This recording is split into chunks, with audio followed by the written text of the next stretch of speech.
Alguma vez alguém já parou para pensar no que realmente impede a gente de alcançar nosso potencial máximo? Olha, no livro Mais Esperto que o Diabo, Napoleon Hill tem uma teoria bem forte sobre isso. Ele diz que a nossa maior batalha, na verdade, não é contra o mundo lá fora, não. É contra as forças que estão aqui dentro, na nossa própria mente. E é exatamente isso que a gente vai fazer aqui. Decifrar o mapa que ele deixou pra gente conquistar essa tal liberdade interior. 95%. Para e pensa nesse número. Segundo Napoleon Hill, essa é a fatia da população que vive à deriva, sabe? Sem um rumo, sem um destino definido. É uma estatística que, vamos combinar, assusta um pouco, né? Porque isso representa uma vida que é levada pelas circunstâncias e não a vida moldada pela nossa própria intenção. O nosso papo aqui, então, é entender como a gente faz para não fazer parte dessa maioria. Ok, mas antes de mais nada, é super importante a gente alinhar uma coisa. Quem é esse tal de diabo de que o Hill tanto fala? E olha, não tem nada a ver com uma figura mística, tá? É uma metáfora. Uma metáfora para aquelas forças negativas que moram dentro da nossa cabeça. É aquela vozinha do medo, da dúvida, da procrastinação, aquela que fica cochichando, melhor não arriscar, ou, depois eu faço. É esse o adversário. E é ele que a gente precisa aprender a driblar. Certo, mas como é que essas forças conseguem manter a gente sob controle, afinal?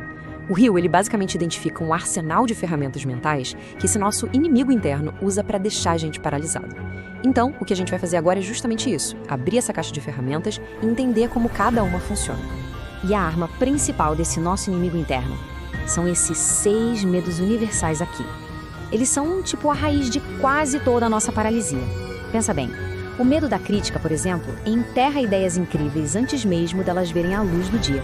O medo da pobreza acaba prendendo a gente em trabalhos que a gente odeia. Então, o primeiro passo, o mais fundamental de todos para se libertar, é identificar qual desses medos tem mais poder sobre a nossa vida. E o resultado direto de deixar esses medos no comando é um estado que o Hill chama de derivar. É como se a gente fosse um navio sem leme, sabe? Sendo levado por qualquer correnteza que aparece. Em vez de traçar o próprio rumo, quem deriva deixa que a opinião dos outros, as circunstâncias, as distrações, que tudo isso dite o seu destino. É uma armadilha bem sutil, mas talvez seja a mais perigosa de todas. E esse mecanismo funciona como um ciclo vicioso, perfeitamente desenhado. Funciona assim, ó. O medo paralisa. Isso gera indecisão. A indecisão, por sua vez, cria um campo perfeito para a dúvida crescer. E a dúvida, claro, reforça aquele medo original. Medo, indecisão, dúvida. De novo e de novo. Ficar preso nesse looping é basicamente a definição de estagnação. A liberdade só vem quando esse ciclo é quebrado. Ok, chega de só diagnosticar o problema, né? A pergunta é como a gente combate isso. Bom, o Hill nos oferece um antídoto. E a arma mais poderosa contra o medo e a indecisão, olha que interessante, não é a força bruta, não é uma coragem cega, é algo muito mais preciso, muito mais estratégico. E aqui está a chave de tudo, ter um propósito definido.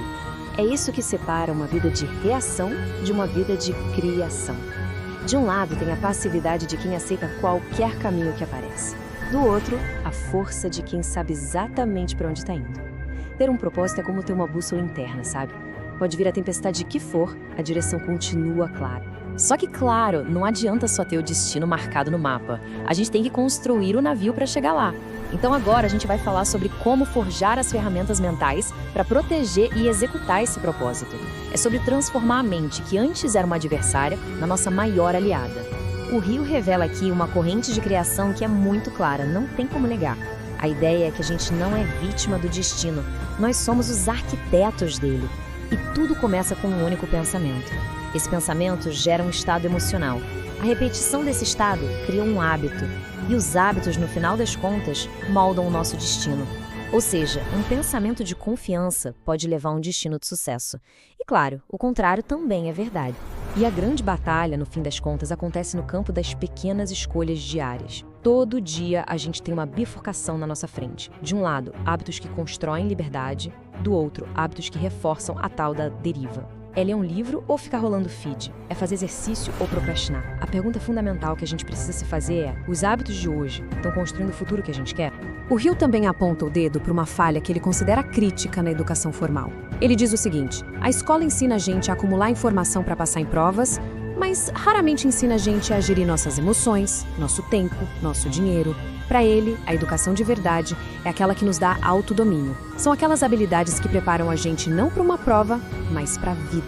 Tá, então como é que a gente une todas essas peças? O bom do Rio é que ele não deixa a gente só com o diagnóstico, não. Ele entrega a receita. Então, essa parte final aqui resume tudo numa fórmula de ação bem clara para a gente vencer o nosso inimigo interior. E aqui está, a fórmula completa. Esses 7 princípios, eles dependem um do outro, sabe? Juntos, eles formam uma verdadeira fortaleza contra a deriva. Pensa assim, um propósito definido nos dá o mapa. O controle dos pensamentos nos dá o poder. A autodisciplina é o combustível que faz a gente se mover. O objetivo, no fim, é construir uma vida autêntica e forte, de dentro para fora. No final de tudo, a grande batalha que o Napoleon Hill descreve se resume ao campo de jogo dos nossos hábitos. A questão aqui não é se um destino está sendo construído a cada dia, porque ele sempre está. A pergunta de verdade, a única que importa é: quem está no comando dessa construção? Somos nós ou é o nosso inimigo interior? A resposta fica para cada um. Gostou do resumo? Então se inscreva no canal, deixe seu like e compartilhe com quem gosta de aprender com livros. E não saia ainda, clique no vídeo que está aparecendo na tela e continue aprendendo com a gente.